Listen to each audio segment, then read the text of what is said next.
Lovely. Good evening, Zambia. Good evening, Africa, and warm welcome to the bigger program right on KBN TV from Zambia's capital city, Lusaka, with me, Innocent Piri, as your host. 57 days to go before the general elections, and the Electoral Commission of Zambia, ECZ, is on the 13th of August this year expected to conduct general elections as mandated by the Republican Constitution, which demands the holding of general elections after every 5 years. The commission is currently, the campaigns are currently ongoing, and the 13 political parties plus one independent presidential candidates have already successfully filed in their nominations before the election body. Zambia and of course we in the Fourth Estate, we are now scrutinizing each and every campaign promise which is being made to the Zambian people by various political office bearers aspiring for different positions. The National Restoration for Unity and Prosperous NRPUP, led by lawyer and former government chief whip, a leader of opposition, Brian Munduwile, is one of the opposition political parties vying to take over the presidency. Munduwile is running with another prominent lawyer and former minister for Eastern Province, Honorable Mujabi Lunu, under the Tonse Pamozi Alliance. In the studio this evening, I'm joined by a prominent figure in as far as governance is concerned. His name is Honorable Muhabi Lungu, who is the deputy chairperson, campaign manager under Lusaka province at presidential level, and of course coming from the BM and MZ8 campaign team. Honorable, welcome and good evening to you. Good to see you. Good evening to you, IP. It's always a pleasure to be here. And may I also say good evening to the viewers. Always wonderful to be on KBN. I'm grateful. Thank you so much. Yeah. It's been quite a while, I think, from the time I hosted you. I hope you've been well and the campaigns are ongoing. Yeah, I've been well. I'm okay. Right. And the campaigns, certainly, they've been going well. You know, we had a really beautiful rally in Kitwe. I was there myself. Right. And although I had expectations, but I think that what happened exceeded my expectations. Right. And then we had a rally in Kabwe. Again, given the fact that it was a Monday, I think all of us were expectant because we know what is going on the ground. But again, our expectations were exceeded. Woe to those who are saying it's AI. But really, the crowds were impressive. And not only were the crowds impressive, but you had a feeling of electricity that I can only equate to the electricity I felt some 30 years ago in 1991. That's how it felt. Now, I was about to ask you actually that what kind of gadgets were you using to generate those photos via AI? No. Honestly, seriously speaking, there was no AI involved. I do know that you carried the rally live, and I do know that many people were watching live. I have a photo on my status, which I took by myself. And I was in low ground. I didn't go up on the podium. And I just raised my phone and took a picture. And you can see that there's no AI generators there. We had a very, very good crowd. And as I say, it was an electric one. So those who are saying it is AI, sometimes when people do not want to believe what they see, they look for excuses so that it can justify what they were saying before the rally. Because there were many people who were saying there's no opposition, that this is going to be a walkover. And I think that if you are a serious person who is looking at the political environment now, I think that it will be foolhardy for you to believe that you will not have any competition. Because the competition is serious. And we have got a brilliant contender. A really serious contender. In fact, if I was a betting man, I would say that we're probably ahead of the other guys. But that's my view. Right. Yeah. All right, sir. Honorable Muhabi Lungu is my guest on the program. You can follow the conversation via our DSTV channel 279, Go TV channel 27, and also Topsa Decoder channel 102. You can go further to our Facebook page as well as X and drop in those comments as well as questions for your attention. Let's get into the main body of this conversation, Honorable Muhabi Lungu. Quickly, just take me through, and the viewers, like I mentioned, it's quite a while since you were on this platform. For the benefits of the viewers watching the program, your transition from the Woza family, the Zambia we want, and then the alliance called Woza family, now into the Tonse PF Alliance family. Yeah. Just give me a quick synopsis of that transition. Okay, yeah. Well, you do recall that many of the times that you and I have had a discussion, I have always been very consistent in terms of looking at the possibilities of winning. And I have always been consistent that we needed to have a singular candidate which all of us should be able to support so that we may be able to consolidate the vote. And many of us were of the view that under those conditions that we had a very good chance of defeating the UPND, who need to be defeated. Okay? And we tried to bring as many parties as possible together under Woza, which we did. We had elections in Woza, and we had Honorable Kapembwa Simbao, who had won. And we thought he was a very good candidate. But beyond that, I think Honorable Simbao, and many of the colleagues in Woza, Sakwiwa Scott, and so on, we were still saying that we can't do it on our own. So we were still saying, can we go the extra mile to identify someone who all of us can rally? And Honorable Simbao was very clear that if we find a better person, if we find the circumstances are better, I'm prepared to relinquish this. And that is how we began to make these discussions. And we started to have discussions with the Pamosi Alliance. We had discussions with the Tonse Alliance. We had discussions with other grouping. And in the end, after we made all the assessment, all of us made a decision. First of all, Zambia we want, that Honorable Brian Mundubile was the right candidate to support. We discussed it in our NLC. Then we discussed it in Woza, all of the member parties of Woza, and there were 6 of us.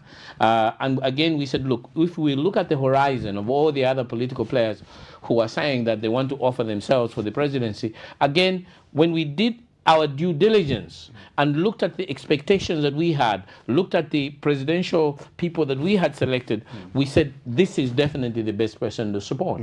And so we did take the initiative to go and support him. Now, what kind of a barometer did you use? What kind of how was the sample like? Yeah. To determine or to arrive to a position of where you said, I think, gentlemen or ladies and gentlemen, this man called Mundubile is a rightful presidential candidate. Well, first of all, you look at the character of the person who is presenting himself as a candidate.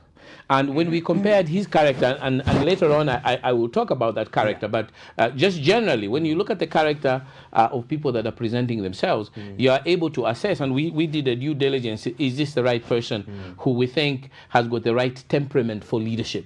And when we lined them up, all of them, apart from ourselves, who of course were saying we want to be able to push a particular candidate, we arrived at Mundubile had that temperament. Then you look at the experience of a leader in terms of leadership within the political arena, and also you look at the experience of that particular leader outside the political arena. Again, we came to the conclusion that this is the best person.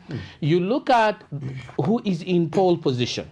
You know, in the racing world, they say who is in pole position. And usually, the person who is in pole position is a person who has won several other races. So when you are starting the race, you are in pole position because you have got the expertise. You've proved that you've been able to win all these races, and you've got the skill to win it. And when we look at who is in the pole position, again, it was quite clear that Honorable Brian Mundubile was in pole position. And so it really wasn't a very difficult decision to make as a collective. Both from the Zambia we want, as well as from the position of Woza, and we easily came upon Brian Mundubile as the person having all of those qualities and also being in pole position. So that is one of the issues that we used to choose him. Now, I'm talking about we. Let me talk about myself. Yourself. Myself. I was about to come to you because I don't want to disassociate this to myself. I didn't know Brian Mundubile very well because when he became prominent within the political arena, I was not in the country. He became Member of Parliament from Porokoso in 2016. I was out of the country. I came back in 2022. And the first time I met him, I had heard of his name, of course, and so on, but I couldn't say that I knew him. And the first time I met him was, I think, at the funeral of Arabi in 2021. It's the first time I had traveled from New York.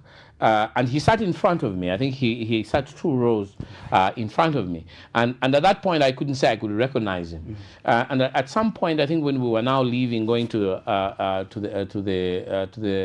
the barrio, he stood up from where he was and came to greet me.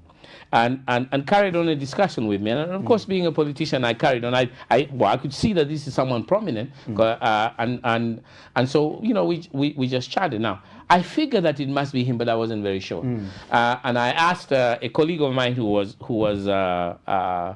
standing with me, Mukela Mutukwa, I think. I said, I'm not very sure. He said, no, this is a leader of the opposition, Brian Mundubile. And I said, okay, now, I'm telling this story because I think that these personal stories sometimes go to talk about somebody's character. The Zambian politicians by nature, we tend to be very arrogant. And if you are leader of the opposition or you've been chief whip or so on, you expect that others who are not in your position to come and kneel before you and introduce themselves to you, and you sit there like you're King Mobutu and so on. So when you find someone who is humble and is leader of the opposition, because he obviously recognized who I was, and he came and greeted me, I felt humbled. And I said, to me, this is a tick. Because as a person, there's nothing more that I detest than arrogant leaders. Because arrogant leaders always lead their people off a cliff. And one of the most important, I think, characteristic about a person who will lead a country well is humility. And he demonstrated humility. And I've heard other people who tell you that he's a very humble man. He doesn't go around walking with I know attitude, I know it all attitude, and the rest of you must pay me homage. And if you disagree with me and you take a position which I have not taken, then you become the enemy, and a person can go to Solways and pick you out that you did this. And so on a personal level, that was good. After that, I had a number of meetings with him. And I said, this is a decent person. Now, you can be a brilliant person. Right. You can have all the experiences that are required. You can have people say all sorts of things about you. But in the end, when a person becomes president, what matters most is character. What matters most is the ability to have good judgment. And so you must look for those traits in a person. And the little time, the time that I've known him in the last 2.5 years and so on, I can see that this is a person who has got good judgment. I can see that this is a person who's humble. I can see that this is a decent person. And I think that is very important to me. And it was also very important to my colleagues within the Zambia We Won, as it was very important to our colleagues in Waza. And that is why it wasn't difficult for us to say, this is the guy we should support. Yeah. Interesting. When you talk about experience, I think I was listening to you talking about experience, and you picked on Brian Mundubile, that he stands out because he has the experience, that's right, on governance issues. Of course, I did mention in my preamble as a former government chief whip, leader of opposition at the time, but also former Mpolokoso member of parliament. One would say, the country has spent about 4 or 5 years. Different stakeholders have tried to bring you, the opposition party leaders, to come together in the name of unity and stuff like that, so that you could perhaps give a very good race and a competition to President Akendeshem and the UPND. That's right. This crusade was not well received by a lot of leaders in the opposition, because almost each and every opposition leader will tell you that I'm more popular. But seemingly, a number of you seem to be going towards Mundubile. The biggest question that Zambians have is that what will Mundubile and the BM8 or BMMZ8 going to offer? The NRPUP going to offer to the people of Zambia, which perhaps HH has failed to offer. I think that there is a lot, there is a lot. But because I don't want to come back to speaking about Mundubile. Can I just say one or two things, then I go? There is this perception that is being trying, where the UPND are trying to create of a Mundubile who is uneducated, who is bumbling, who is just making fictitious promises. One of my colleagues who are together with the university, she says that the opposition in general will lead people in the bush because it looks like we don't know how to manage the economy. I think because of this, I just wanted to say, in case there are those people who don't know who this man is. Right. So I'm just going to say a few things, and I will move on to your question. So, as you've mentioned, Honorable Brian Mundubile is a constitutional lawyer, okay? And he's a master's holder in the Masters of Law, okay? So he's not a person who is just floating anywhere. He's a Masters of Law. Not only that, he is an accountant, a chartered accountant. And usually if you tell most people on the street, have you done chartered accountant, most people who graduate from being chartered accountant are quite clever. So again, you can't portray him as a buffoon who doesn't know what he's saying when he's giving undertakings to the public. If it's something that you think is unreasonable, you have to think twice. But this person is a fairly educated man. Why would he say this? Now, I'm not saying all the things that he's been accused of saying are true, because I've seen a lot of things which people have accused him of saying which are not true. He never said them. Okay?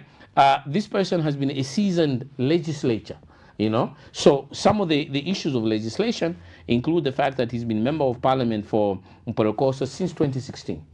So 10 years he's been a member of parliament. Immediately he won and came to parliament. He was appointed provincial minister for Northern Province. This is not something that you select by yourself. Somebody selects you to be. This is 2016 to 2019. He was government chief whip, again selected from 2019 to 2021, and finally he was leader of the opposition from 2021 to 2023. Now, if a person is being identified by others, by his fellow members of parliament, by the president and so on, it means that they have seen that this is a person who's got qualities of leadership. So all of those who want to compare him to some people who have appointed themselves, have elected themselves, have adorned a crown on themselves, I think this is an unfair comparison, because you have seen someone who has been identified by others. And lastly, this is an individual who has been elected as a leader of Tonse, and then subsequently elected as the flag bearer for Pamozi Tonse, subsequently supported by all of us. And when you say some political parties, I must say that there are many. How many? There are many. There are more than 20. Okay, so there are parties that are part of the Pamozi Alliance. There are parties that are more than 16 which are part of the Tonse Alliance. There are 6 political parties who came from Waza, and then there are several other individual political parties on their own right that have come to support him, and some of them recently in the last couple of weeks. So here is a person who has built a momentum and has been able to attract a majority of the leadership within the opposition. It is not just guesswork. It's because we think, okay, he's an individual who can do this. Now, lastly, before you go to the last pointers, when you talk about the 20 political parties, are you including the briefcase political parties, for example, the National Neka political parties, for lack of better words, where as IP I can form a political party and then I come and join the Tonse Alliance, you'll be calling me as a president, and yet you know that political party just being run by me, IP, and my wife, and my child or my children. Yeah. Well, it would be disrespectful of me to begin to say some of our partners who have come are National Neka parties. Obviously, within the spectrum of the political parties that are there, they are in various degrees. So there are political parties that are fairly small. There are some political parties that have got a recognition in terms of technical manpower.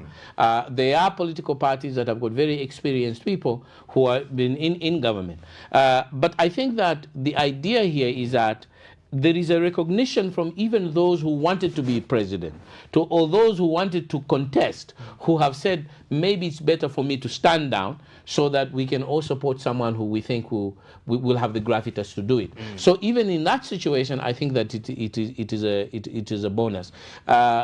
Also recall, that you can say the same thing about some of the quality of the political parties that are supporting the UPND, who the UPND have held press conferences and have paraded them as the greatest ever, when, as you say, they are maybe fairly small and of very little relevance. So I think that the idea is that within the pool of the political parties that are there, you are trying to see, of all of these, who is getting the gravitas. And as of now, basically, there is Mundubile on the opposition with no dispute. Okay? He has by far the largest alliance of political party. And some of these, they may not be big in their own in their political party, but they are names and personalities who had impact in this country for the last 10, 20, 30 years. And they mean something. And you can't take that away from them. People who have been in government, in the MMD, in the PF itself, and in other governments, even in UNIP. You know, so I think that shows the barometer. So you recall that a couple of months ago, there was this dispute about the usage of the word contender, and I had said myself that at this moment we don't have a contender. That's a couple of months ago. Yeah. Now I can clearly say, without any equivocation, that we do have a heavyweight contender. And heavyweight, you call a heavyweight contender, and this is not only being recognized by myself, but it is being recognized by all of these political parties that I have mentioned. So there are some who are on the ballot, but clearly there is no comparison. So I think that is said, and of course I wanted to conclude by saying, and IP, I don't mean to be arrogant, right, when I'm saying this, but it's a statement of fact. I have been around in politics for a long time. I'm not very old, but I've had the opportunity to work with big people like Kenneth Kaunda. I've had an opportunity to work with President Chilua, with the Mwanawasa, with President Lungu. I was appointed into the Foreign Service by him, and others who I've confronted. My own father was a fairly well-established figure within the political environment and the civil service. Lungu. That is right. So I have been around, and of course some people, resent this, but I'm making a point. I have been around power and influence and leadership virtually all my life. I am able to discern from a quack or a charlatan to the real deal. Okay, I can discern them, and I'm fairly good at it. And I can tell you that Brian Munduwile is the real deal. And I think that all of those who have not made up their mind and are still perhaps in the middle, take it from me as a person who's always tried to be honest, who is not doing this because he's given me any money, who is doing this because somehow I want a favor. I don't.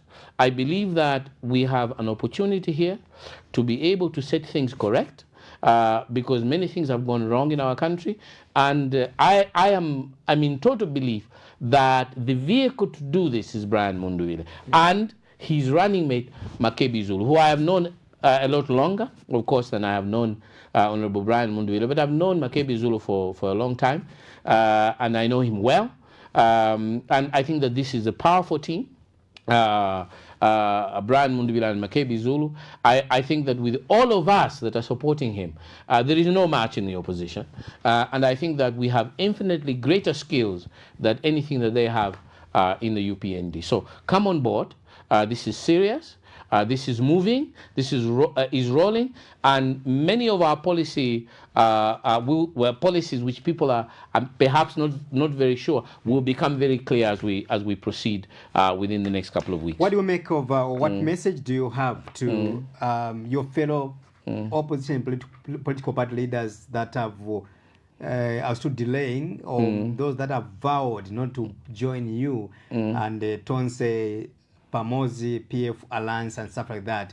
In their own way, they still believe that they are capable to win or to unseat the UPND and HH come August this year.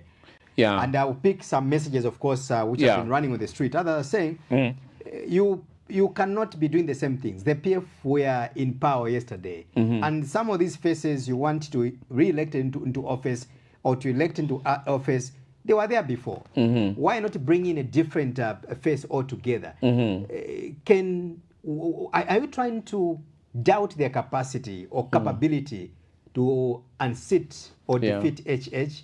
Yeah, well, look. Without joining the Tonse Alliance? Okay, let us be as realistic as possible. We have been having this discussion for the last 3 years. If you look at the data of those people who have stood in elections since 1991, I've repeated this several times. There have been 46 candidates, and of those 46 candidates, the majority of them, most of the times, get less than 1%. Simply because they do not have, first of all, the personal gravitas, and secondly, because they do not have the institutional gravitas. We have, as the Tonse Alliance, we have been able to field in 220 constituencies throughout the country at the constituency level out of 226. We have been able to put candidates in a great majority of the wards. Okay, now the chief campaigners for Brian Munduvila and Mujabi Zulu will be members of parliament who are standing for members of parliament, will be councillors in addition to the party structures, all of our respective party structures. If you are a presidential candidate who has only fielded 9 members of parliament, and maybe you have fielded 15 councillors throughout the country, it is an impossible task for you to win. It is an impossible task for you to. No matter how big you are, no matter how much money you have, you will not be able to win, because you just don't have the infrastructure to be able to get the name out there. And that is why we were saying, come and join us, because they're in pole position. We have got the technical skills. We have those issues that we may have been uncomfortable about regarding certain aspects of the PF. They have acknowledged that they were voted out of power and they are prepared to reform. And so we are an amalgamation of people who know what the Zambian people don't like and have got ideas about what we can do. So I believe, and many of us believe, that really the majority of those who are on the ballot, of course it is their democratic right. I mean, you can't take it away from them. It's their democratic right and they should be able to stand if they want. But we have been appealing to them that the chances and the probability, the mathematical probability of you actually being of any significance in terms of making sure that we defeat someone who we think is harmful to the country, and I'll come to that in a while, is better if we do this thing together, and that deal is with the Tonse, the Pamosi Tonse Alliance with all of us. Okay, so I would appeal if there are any of you who are still on the ballot, and it's been some 3 weeks now since people filed in nomination. I think come and join this crusade, come and join this revolution, so that we may be able to put this country straight, because this is what this is all about. So that is what I would like to say on that.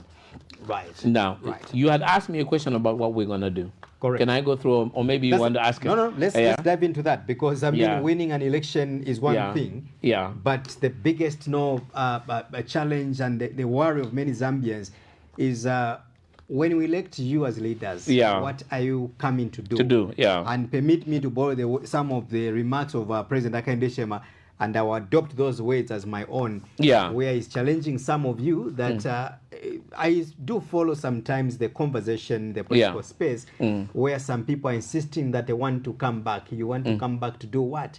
Because when you look at the economy, it's not the same as it was when they left it. So, in short, what HH is telling you, Honorable Muhabi Lungu and the Tonse PF Pamosi Alliance, is that the economy, which has been fixed according to HH, was destroyed by yourself and your team who wants to come back. So if you would want to come back, what do you want to come and do? That's what HH is asking you. Okay, Now, this question you have asked is a very multi-layered question. It's a very loaded question. And I can take so many strands of that question and address them sequentially. And I think that... And handle it from the economic perspective? Yes, I will. So let me also just remind people what he likes to say. You know, from a very negative point of view, he says they are regrouping. They are regrouping to come and do what? That's what he likes to say.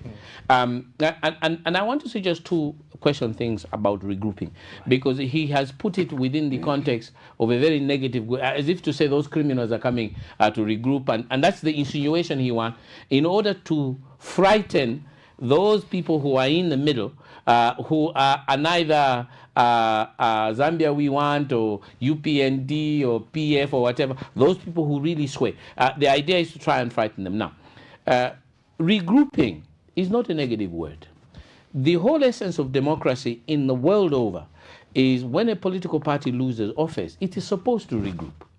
Okay? It's supposed to relook at itself and say, okay, what were the people of the electorate telling us? And it looks at itself in the mirror and it says, okay, we're going to make these particular changes, even to the leadership, we're going to make these changes. Then some of them will go beyond that and say, okay, we need to bring in other people who perhaps were not with us, who can give us a fresher identity in terms of the things that we need to do. And that is what has happened. The collection on this party, because the National Reconciliation Party for Unity and Prosperity, the ticket in which Mujabi Lunu and Brian Mundubile are, is a collection of so many groupings. So you can't identify it as just a singular political party. Of course, there are core political parties in there, but to say that a party cannot regroup, rework itself, is to say that you don't believe in democracy. The democracy in America lose and they regroup and reform. The Labour Party in the UK, they lose, they regroup and reform. The Liberal Party in Australia. So it is a normal process of regrouping, relooking at yourself and inviting others so that you may be able to transform is a normal thing. So I thought that was very important to say. Now, the second part he likes to say is to come and do what?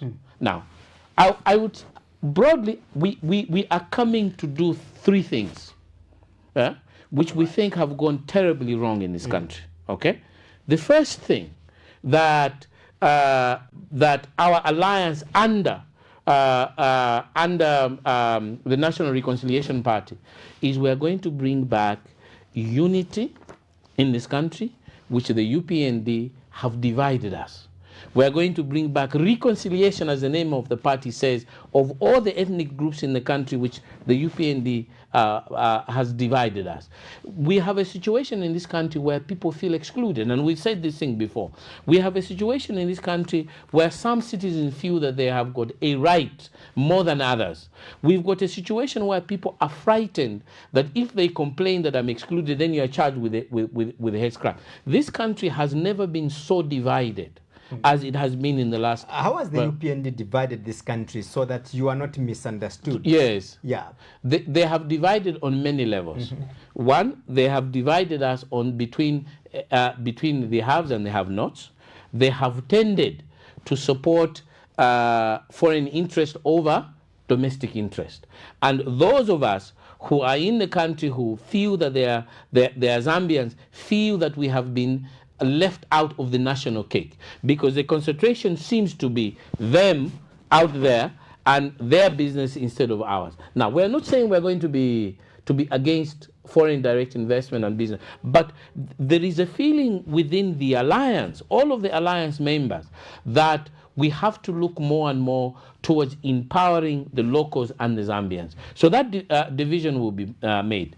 No matter how much they frighten people, okay, about ethnicity, there is a feeling in this country that we are ethnically divided. If you look at the positions within, say, the security forces, if you look at the positions within the diplomatic service, if you look at the position in parastate organizations, ZESCO, ERB and others, you will see that there is a clear trend in which there is a particular ethnic group which has got the larger share of the national cake. Now, this is not an accusation, okay? This can actually be quantified in numbers. There is a situation where people now are hiding their names. If you were like myself, who's Muhabi Lungu, my wife, for example, she's married to a Lungu, she's got a name which is not from the east, in the middle. In the past, that name in the middle was not so prominent. Now there are so many people who will emphasize the name which was not so prominent because they understand that the dynamics have changed.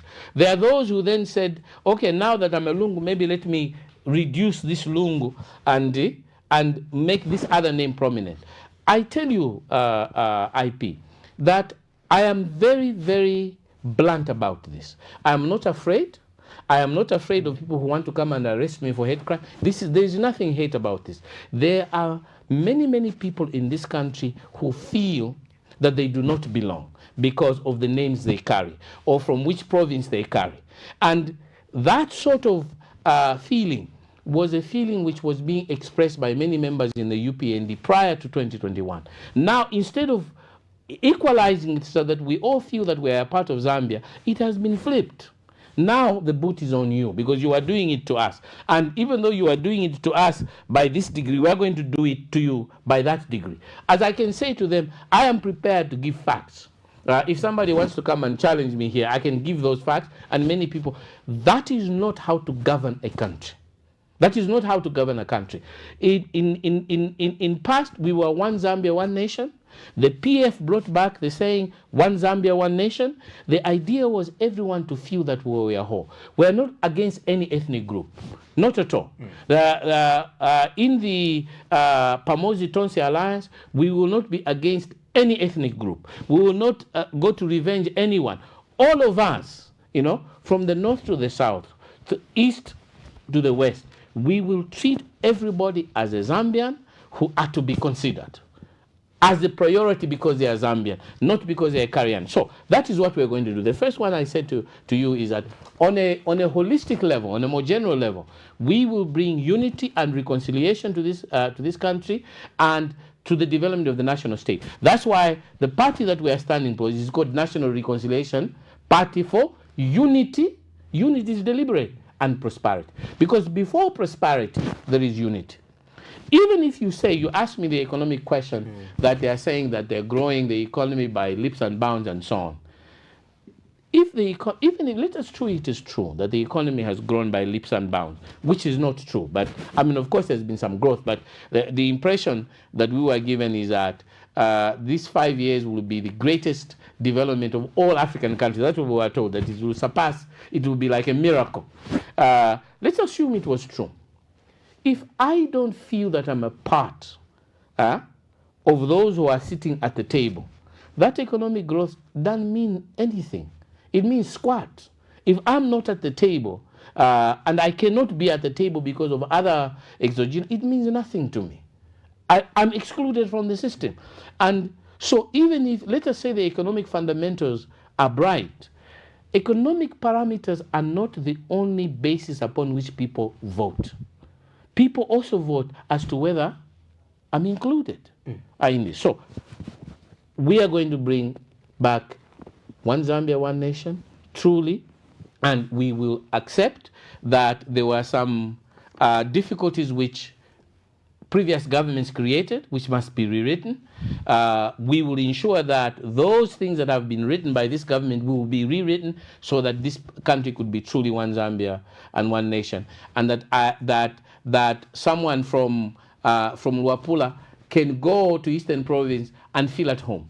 That a person from Eastern Province can go to Southern Province and feel at home. That someone from Northwestern Province can go to Muchinga and feel at home. And that is what we want to create, one. Number two, we will ensure, as the Pamosi Tonse Alliance and all its partner parties, that we get back this country on the path of democracy. Okay? We are not a democratic country. The UPND has. I don't agree with you, Okay. Muhabi Lungu, Okay. as you continue. Okay. When you claim that we're not a democratic country. Okay. We are talking about the 14 political parties that are contesting this year's elections. That is democracy at play. Okay. So why should you argue that, or should you allege that we're not in a democracy, but on the other hand, your political party and the other political parties are participating in this year's elections? Okay. Is that not democracy? Yeah. The definition of democracy is not only having elections. Okay? Within the spectrum of democracy, there are levels of what you would call a liberal democratic country. So in a situation like this, why is it that the ruling party, the party that governed in the last election is not on the ballot, and we have other stipulation?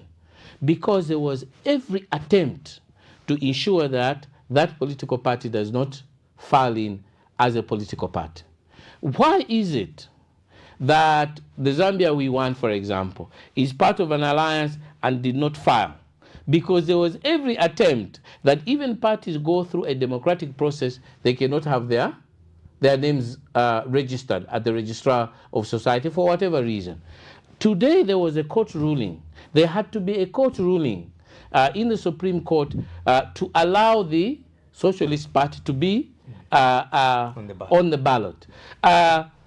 You have heard of Sean Tembo's party, who wanted to apply and they found out that they were a church organization. So there has been a clear onslaught of ensuring that the political party system that we all agreed on in 1991 does not operate the way it is. Majority of people didn't even know whether Brian Munduwele was going to be able to file on the day of filing. That is not how a democracy operates, IP. You can't have a situation where all of you are on tenterhook arguing whether someone will file or not. I mean, that is ridiculous. Okay? It's completely and totally ridiculous. You cannot have a situation where those people who argue for their constituencies are being blamed for not towing a party line and then becomes enemies of the state. We have Gary Nkombo, who was almost prevented from filing in Mazabuka. We are reading stories every day of independents who have been compromised to withdraw. It is for the first time in the history of our country that we've had so many people, independents, who filed, and also people who have been declared already unopposed, not even in a one-party state. Okay? So when I'm saying this country is not a democracy, I am not exaggerating. We have a situation where if a musical band decides to sing a song for the opposition, they become persona non grata. Okay? So if you are saying that about a musical band, what are you saying for all those others that are going to give an opportunity to the opposition to be able to exercise their right in a political area? So I repeat, we have a situation where there are people in prison who have been convicted, like Raf Nakachinda. I've been very blunt, who have been convicted on a law which by the time the judgment was being made had been reappealed. Okay? Had been reappealed. We have a person who went for an interview, again like Raf Nakachinda, who appeared in a documentary and said something within the armpit of a political competition happening in Zimbabwe, and has been charged with sedition. So so many people are afraid to speak because they think that they might be slapped a charge on it. That is not democracy. Democracy requires free speech. We tried to hold a rally, a meeting as the Zambia we want prior to us joining the larger group. They kept on postponing until we couldn't even hold a community hall meeting in Matero Community Hall. Okay? That is not democracy. These two rallies that were held, you say yourself, how many rallies have they been? Okay? How many rallies? These are probably the first rallies that have been given operation since 4 years ago. That is not democracy. So our democracy is under threat. And we in the Pamosi Tonse Alliance have made a commitment that we will make sure that we bring back democracy. And people have to give due credit to, for example, to ECL. Okay? He is the one who instituted the constitution, which has got the 50+1, which has got a running mate constitution, and other things which were very strong, which we believe that if the UPND retains power, those very issues will be under threat. We believe that the 50+1, and the running mate, and several other issues which go to institute the viability of the democratic system will be under threat. So we are promising that we will ensure that we have a constitution, a properly done constitution, within an acceptable time frame once a new government has been elected, in order to ensure that we stop this slide from a democracy which is at this level, which has been consistently dropping, and it is at that level, from going under the tank. And that is one of the things that we're going to do. And it's very clear in the manifesto. The last thing, as I said, we will make sure that economic management is not only fiscally and financially prudent, that monetary and fiscal policy is good, but also that while those who bring financing to this country are able to enjoy it unhindered, that the locals also are able to enjoy it. So these three are broad-based objectives. We can get into the sectoral ones at a later stage if we have time, and if not, we can do it at a later stage. Let's get into that actually. Yeah. I'll start with the economic transformation, which is the main subject. I think the reason why most of you would want to come into power, or rather you are aspiring to become leaders, is to transform the country's economy, because I think we have moved away as a nation from the political independence, as it were. Now, the biggest battle we have as a country of the continent of Africa is economic emancipation. Yeah. And President Akandeshem, actually, even a few months ago, he did mention that we pay homage to our leaders in the past, in the continent of Africa, because they worked extra hard in giving us political independence. And now, the now generation, its mandate and job is to ensure that we deliver economic emancipation. And this is what HH and his team are working on, economic transformation. He brags about the economy, the stability in the economy right now. And he says, if you make a mistake, Zambians to vote us out and bring in those guys who want to regroup, and then we'll be in trouble, because they will take us back to the economic malaise where we're coming from. He brags about the debt restructuring, which the PF literally failed. If you remember in 2018, we even had to fail to pay part of the monies to the international lenders and stuff like that.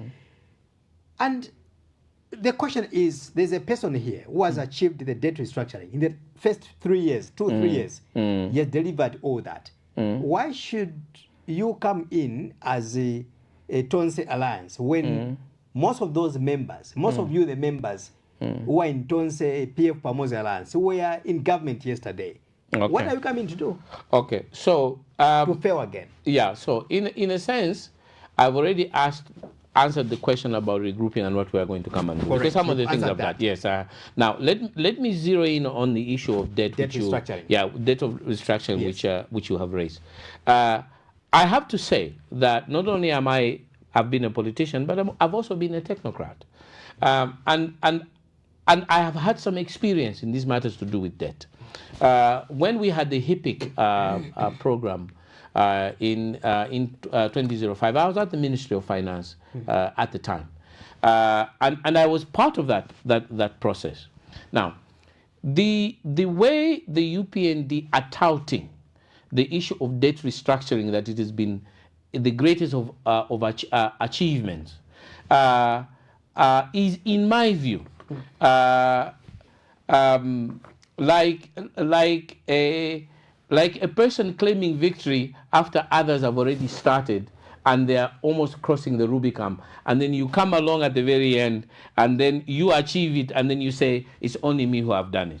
Now, let me create a context so that you understand.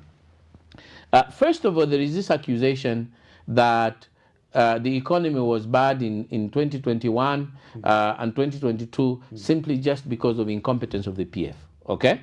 And I would like to put it to you that that's not entirely true, okay? If you do recall that starting from 2019, we had COVID, okay? Not only in Zambia, throughout the world.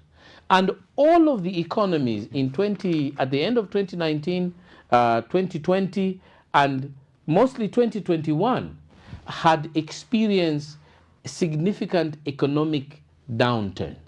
Okay, we Zambia were no exception. So all of the countries around the neighborhood did experience that downturn.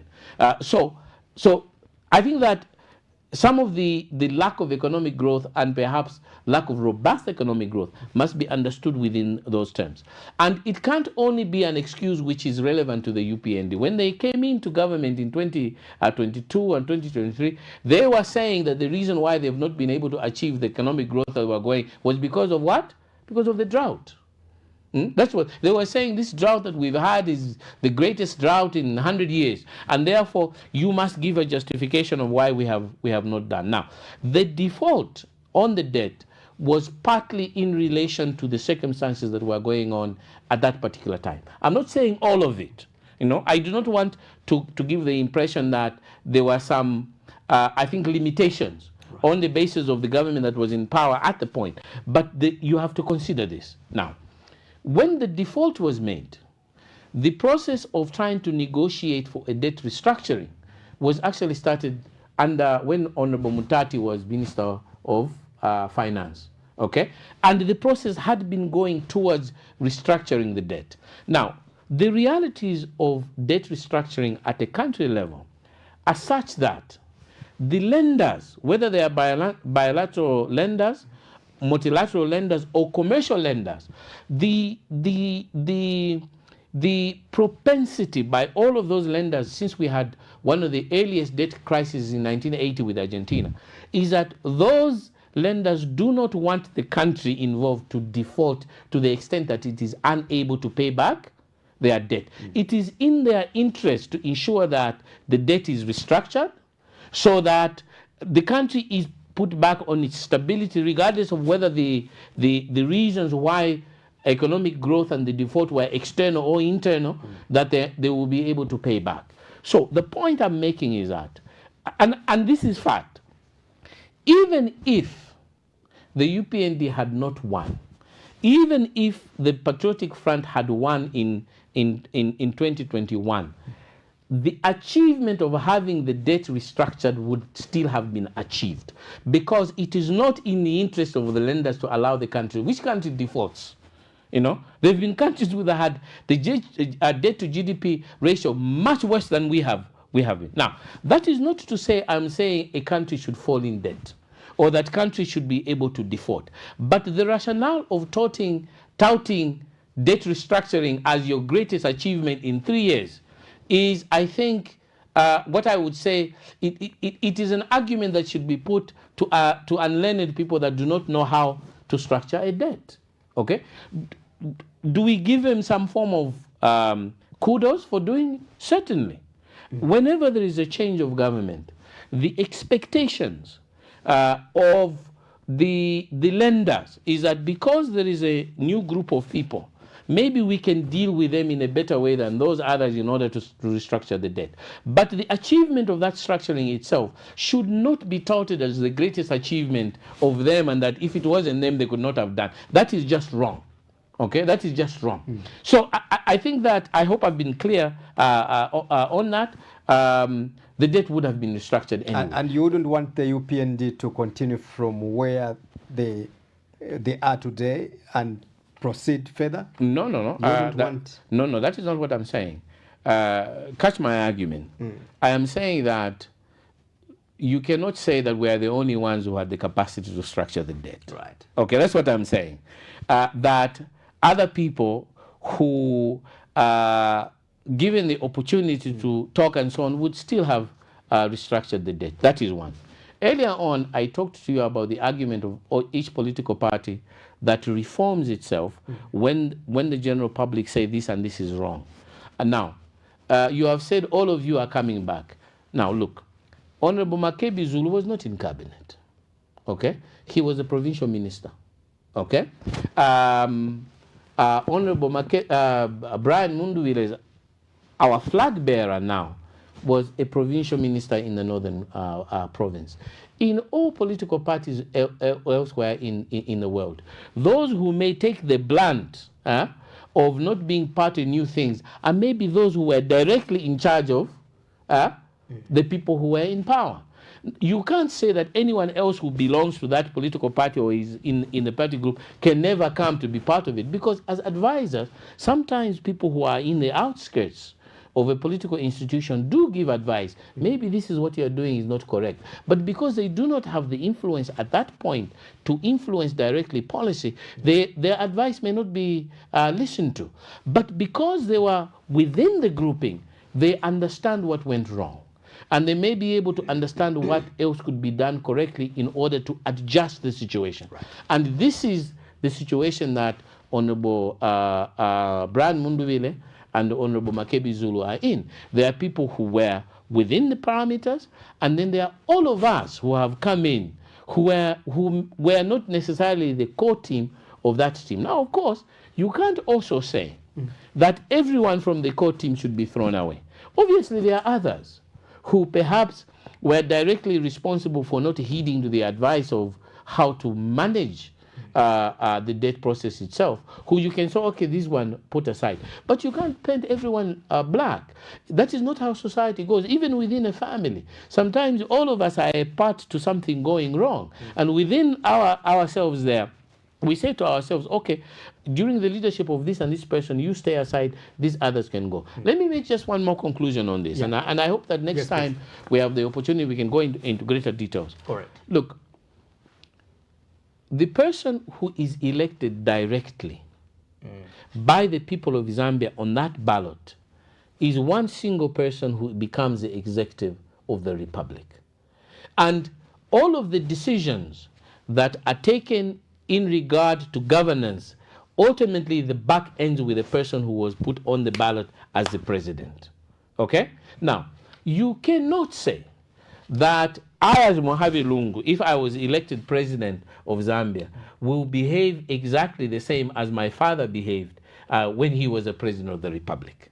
Because I'm a different person. Okay?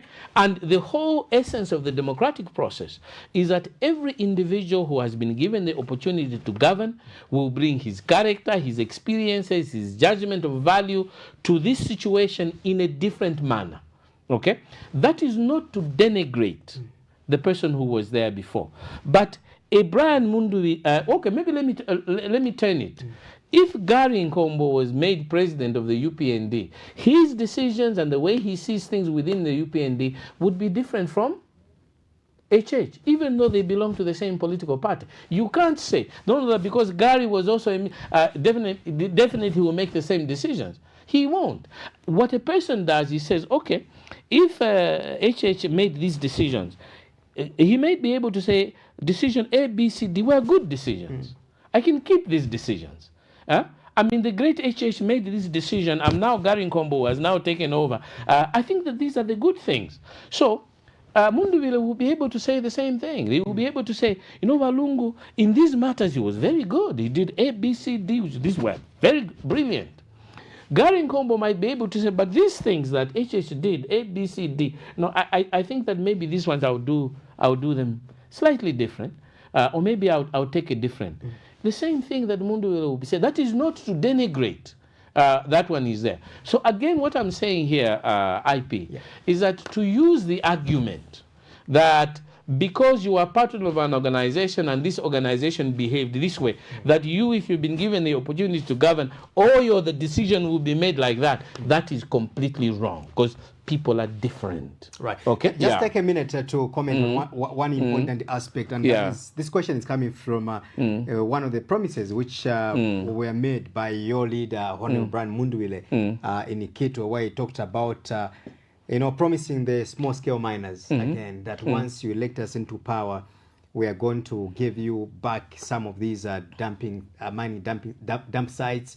It talks about, for example, the Kanyelele, Senseli gold mine, among other sites. Yeah. And then this is more like worrying. That's what your opponents in the UPND are saying. I will quote the words of the former Minister of Mines, Honorable Paul Kawuswe, who said, these guys, they don't care. They don't have a heart for you, because it's like they want to send you to the grave. Why should you risk people's children to go and let them die, while the UPND, they have managed to secure the lives of these young people with the mining safety, and also giving them some proper mining licenses and stuff like that?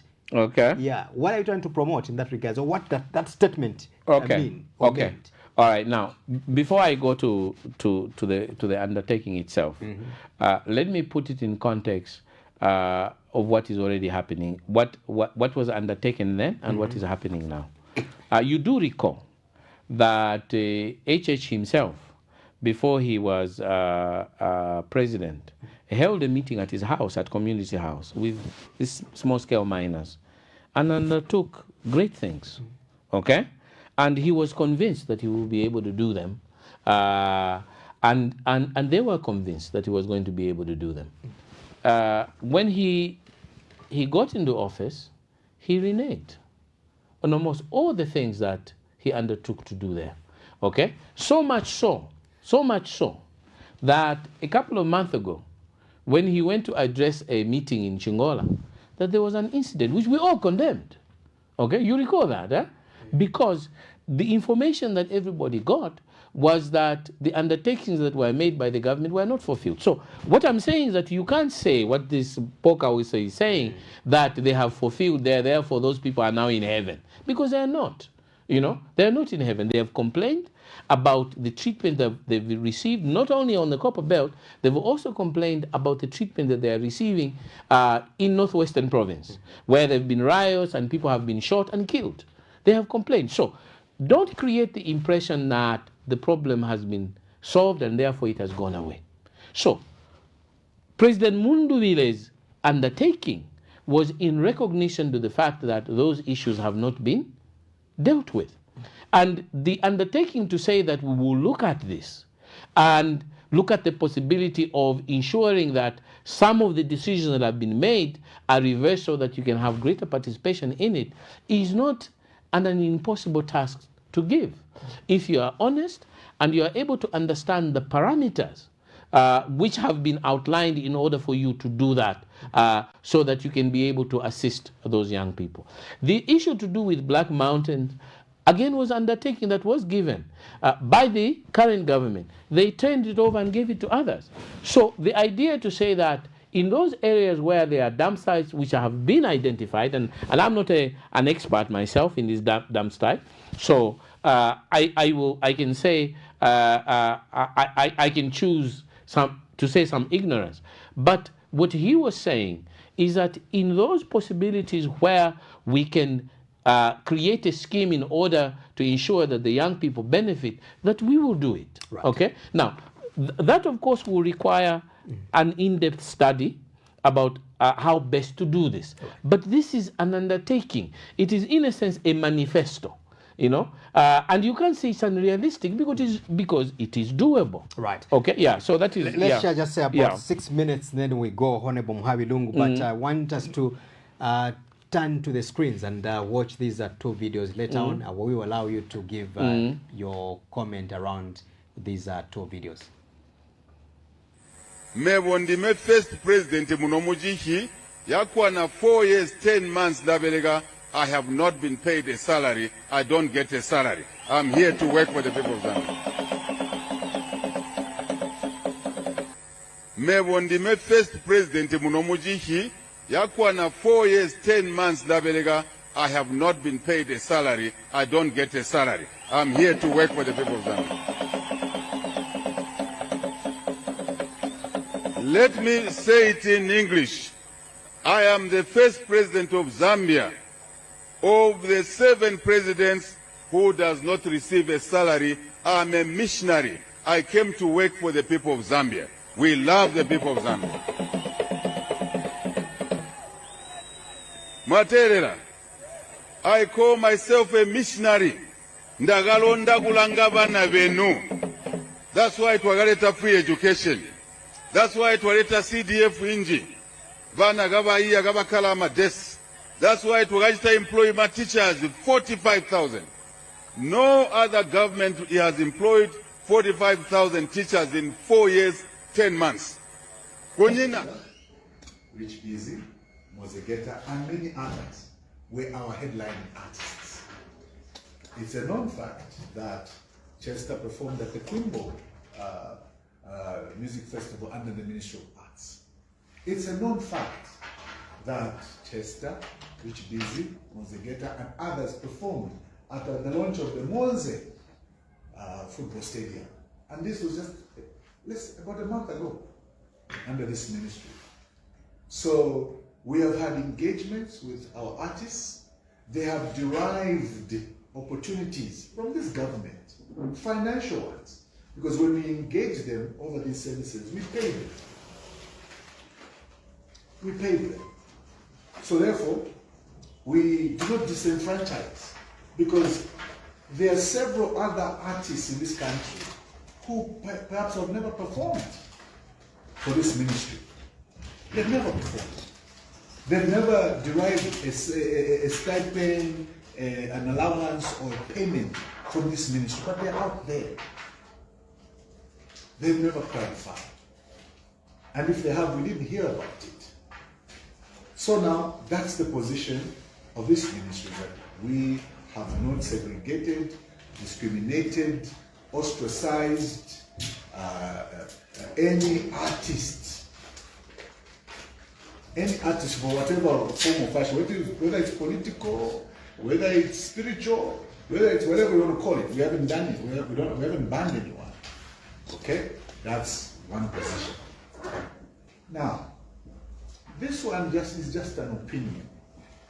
Just an opinion. Okay? Because obviously what has necessitated this discussion and this argument is the fact that our artists have made a political song for another political party. When you say opposition, it sounds heavy, it sounds combative. They should find a new word for it. Opposition sounds very combative. But sometimes opposition is very combative. When in essence, opposition doesn't necessarily mean you should be combative. It just means you should have divergent views. And those views should be aired respectfully in a democratic society like ours. So, our artists decided on their own to do a song for another political party that is antithetical to this government. When I say antithetical, meaning has divergent views, has divergent positions, where this government... We are basically in the dying minutes of the program. Within 2-3 minutes, we'll be closing the show. And of course, my guest on the program is Honorable Muhabi Lungu, coming from the BMMZ8 campaign team. Honorable Muhabi Lungu, just a quick comment over that. Let's start with President Hakainde Hichilema. When you listen to HH's video, he really emphasizes on the need for this country to have serious leadership. You know, leadership which is going to be honest, leadership which is going to have the integrity, and leadership which will be ready to sacrifice for the people of Zambia, to offer a service and not going into public service for the sake of getting money. And he tells you and I that in the last 4-5 years, this is a man who hasn't been getting paid. He has never gotten any single or any salary. And the question is, why should such a leader or all this sacrifice be ignored by people like you and other Zambians who may not want to vote for HH? Yeah, look, first of all, if he's not been taking a salary and he's decided to donate his salary to wherever, it's commendable. But the reasons why we think he should be defeated with power is not because he's given up his salary. There are other more important matters. If he has made a decision that out of 210 countries in the world, that not only is he the only one, as he says, of the 7 presidents that has given up his salary, and that out of the 210 salaries, including President Trump, who gets paid, who is a billionaire, if he has made that decision, we say thank you to you. But don't say that because me, I've given up my salary, therefore you must perpetually vote for me because I've given up my salary. That is his choice.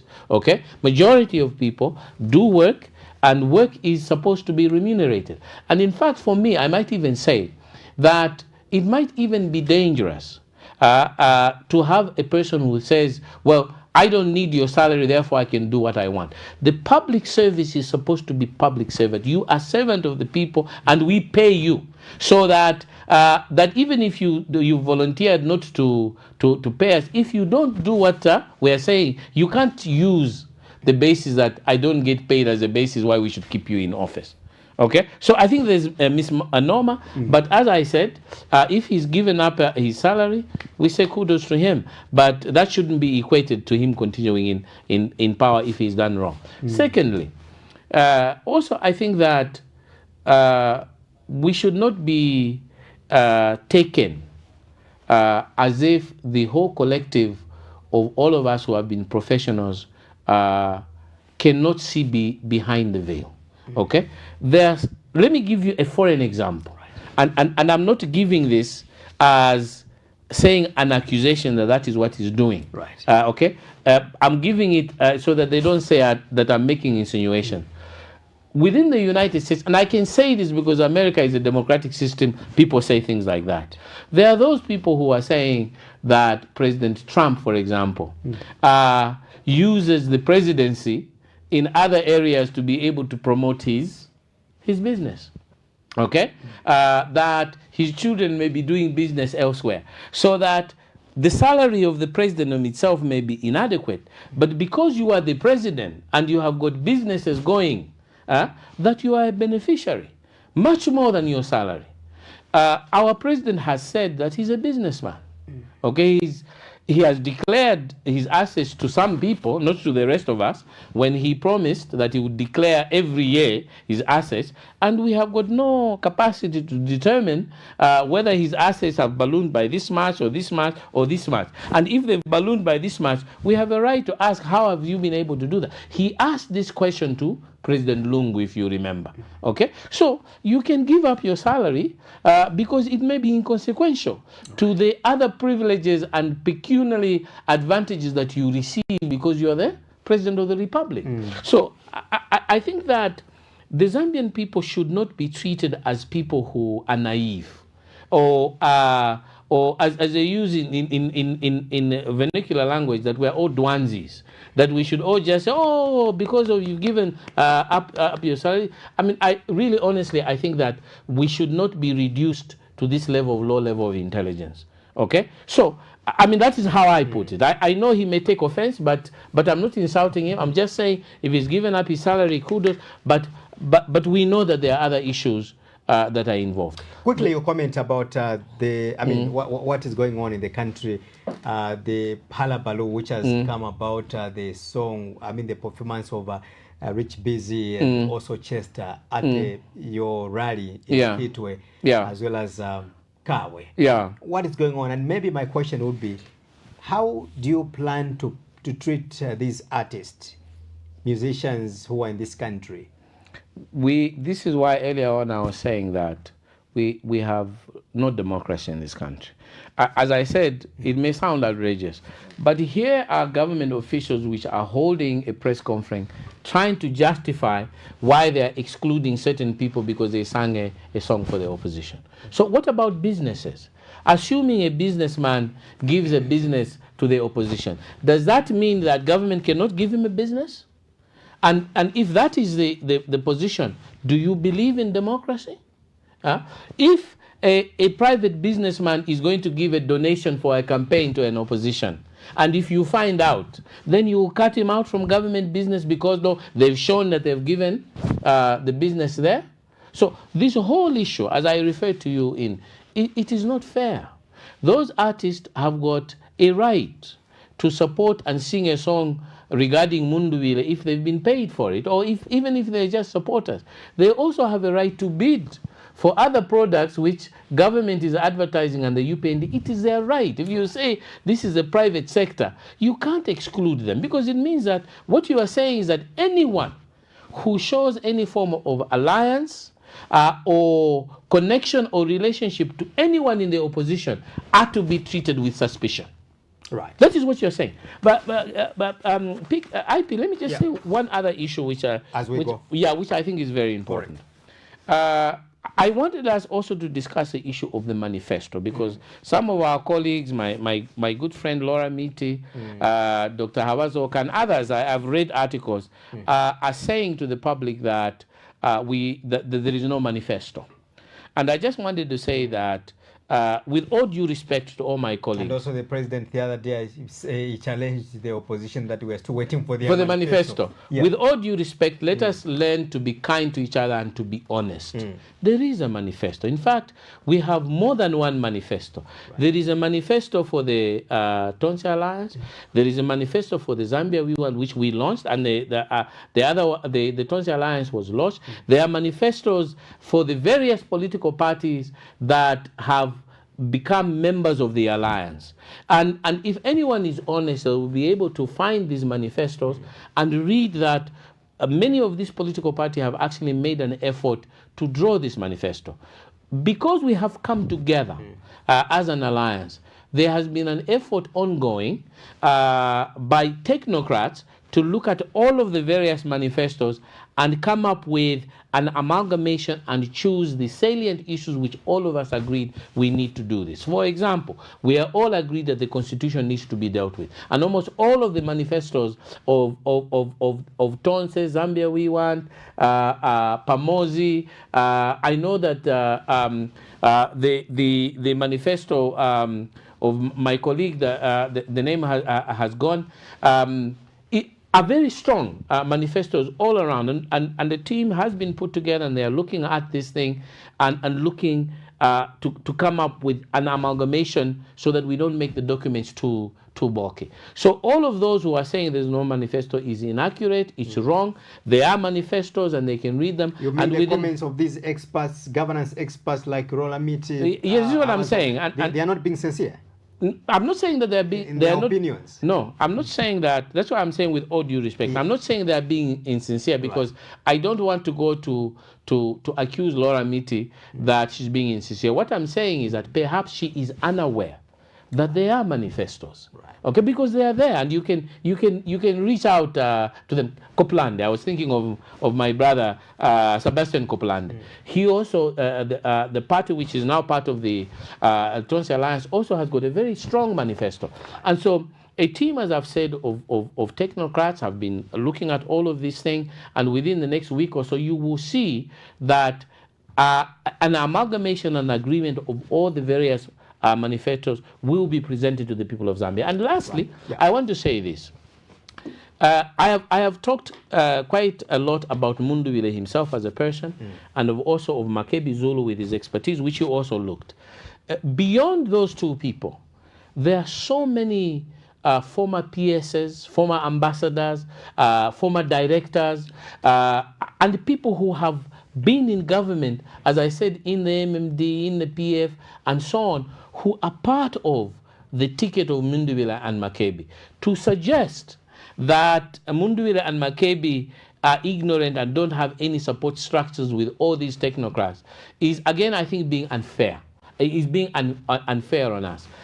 President Mundubile and the running mate Mujabi Zulu are backed by very intelligent, capable advisors, people with experience, people with technical know-how, people with education.